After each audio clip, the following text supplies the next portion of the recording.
The 2026 Tampa Pro Prejudging just wrapped up, and we finally have our first look at Nick Walker. This is just a screen recording from the live stream, so the quality isn't the best, but it's enough to get an initial impression. And what we can say for sure at this point is that Nick brought it. Of course, we'll have to wait for better pictures and footage before making any final conclusions, but based on what we're seeing here, he certainly doesn't look any worse than he did at the Arnold Classic.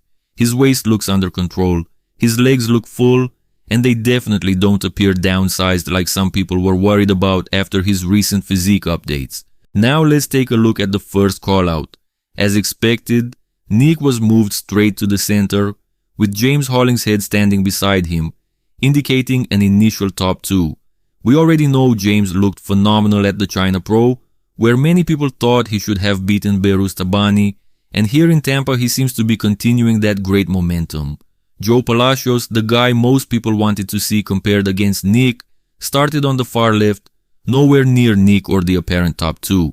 But what's interesting is that after the first comparisons, Joe was moved right next to Nick, so I honestly can't wait to see higher quality pictures and footage of that callout, because that's the comparison everyone was waiting for. At the end of prejudging, we got the final callout featuring the top 3, Nick Walker, Joe Palacios, and James Hollingshead. But to be honest, I think this was only to determine second and third place. Nick Walker is running away with this lineup, and I don't think it's particularly close. There are simply levels to this, and right now nobody on this stage is operating at Nick's level. In my opinion, that's an Olympia winning level physique. I don't care what anyone else says. Nobody carries that amount of muscle with that level of conditioning, not to mention arguably the best side poses in the world, and in my opinion the best back poses in bodybuilding today. The comparison with Joe is especially interesting because a lot of people expected Joe to win the overall back battle, not just the back poses but the back itself. But based on what we're seeing here, Nick might actually be winning that comparison as well. Again, we'll know much more once the official photos are available.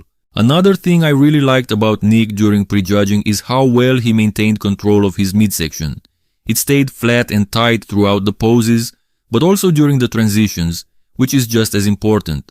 Now, of course, his waist doesn't look like it did back in 2021 anymore, but I genuinely think this is the best his midsection has looked in the last 2 or 3 years, at least based on what we've seen in prejudging. The other major question heading into this show was his legs, myself included, but from the front, I honestly think Nick's legs might be the best they've ever looked. They're as deeply separated as always, but they haven't sacrificed any size. Now, comparing him to these two isn't easy because an on-point James Hollingshead is always going to have some of the best quads in the sport, but Nick looks right there with him, and I think he clearly beats Joe Palacios in the lower body even from the front. And literally while I was editing this video, Gilco Productions uploaded the official footage of Nick's physique. And I'm telling you, Nick Walker with glasses is the best Nick Walker of all time. I recently reviewed every single one of his pro show physiques, so they're all still fresh in my memory. And based on what I'm seeing here, this is the best Nick Walker we've ever seen. His midsection is on point. No, it's not quite 2021, but it's the best it has looked in years. It's flat, controlled, and well defined. His legs from the front are also the best they've ever been, combining deep separation with outstanding quad sweep. His side poses are already the best in the world, and so are his back poses. And just look at this abs and thighs pose. Nick Walker is coming for the Sandow. I know some of you will say I'm a fanboy because I seem to say this every time he competes, but honestly, let me ask you this. What bodybuilder in the world today beats this version of Nick Walker? I completely understand that many of you simply prefer a different type of physique, and that's perfectly fine, but I'm a bodybuilding fan, and this is bodybuilding. This is a guy carrying an unbelievable amount of muscle while still coming in peeled. Right now, I honestly believe he's the biggest and hardest athlete in the open division, and to me, that's what bodybuilding is all about. Now, by the end of making this video, I actually managed to find some good pictures from the top 3 first call-out. And at this point, the only thing I want to see is whether Nick actually loses any poses to James or Joe. No disrespect to these guys, they're two incredibly impressive mass monsters, but like I said earlier, there are levels to this, and right now Nick Walker is operating at Olympia winning level with this physique. Front double biceps goes to Nick, he has the best arms, the best legs, and also the best midsection in this lineup. To me, it's not even close. Front lat spread is next, Nick's weakest pose. And to be honest, Joe on the right has the frame to beat Nick here. but his legs are simply down, and his conditioning isn't on Nick's level. Actually, everyone looks a little off compared to Nick in terms of conditioning, so that's another win for the mutant.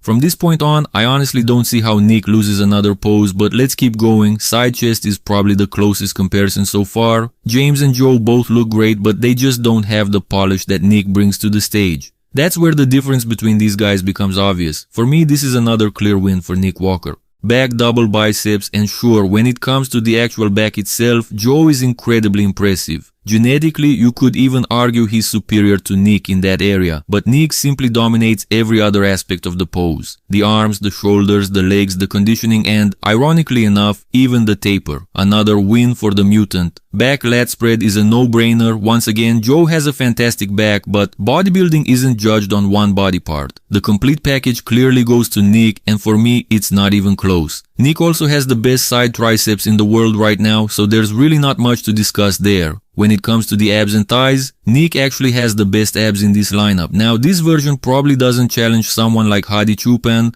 or Andrew Jacked in this pose, but it definitely beats these two. And finally, the most muscular. No debate here either. For me, Nick is the best in the world in this pose as well. Another easy win, so as far as I'm concerned, there's no debate about who's winning this show. I don't think anything is going to change during the finals. So unless something completely unexpected happens, Nick Walker has won the 2026 Tampa Pro and officially qualified for the Olympia. Anyway guys, that's gonna do it for this one. We're finally getting the Nick Walker we've all been waiting to see over the last couple of years. Now let's see if he can bring this exact package to the Olympia, because if he does, I honestly believe we're in for one of the best Mr. Olympia battles we've seen in a very long time. As always, let me know down in the comments what you think about this version of Nick Walker and where you see him placing at the Olympia. I'm really interested to see your predictions now that we've finally seen him on stage. If you enjoyed the video, make sure to leave a like, subscribe if you haven't already, and stay tuned, because we're going to cover everything from the Tampa Pro Finals, the official scorecards, the Olympia prep, and of course the Olympia itself. Thank you all so much for watching, and I'll see you in the next one.